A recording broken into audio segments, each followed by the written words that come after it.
को काम केबे छोट कि बड़ होई न थाए। आमर जीवन में आसुवा सबू कम आम ईमानदारी सहित काम करवा उचित आउ से कम आमर 100% एफर्ट देवा उचित। अमेरिकार 17तम प्रेसिडेंट एंड्रयू जॉनसन पिलादिन सी जड़े टेलर थिले, कना काम करते।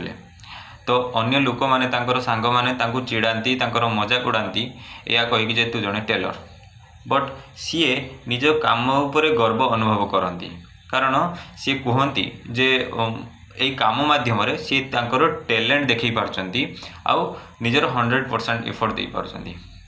तो आमर भाविबा जे कौ काम छोट कि कौ काम बड़ एटा भूल, बरं आमे से काम जहाँ आम जीवन में आसूची से काम जस्ट गोटे सुजोग आमे आमर बेस्ट दे पारिबा, आमे आमर टैलेंट देखई पारिबा। Yes, so show your talent to outside world. And more tagline, तमें कदम बढ़ाओ दुनिया तुमको दिने अनुकरण करिवो।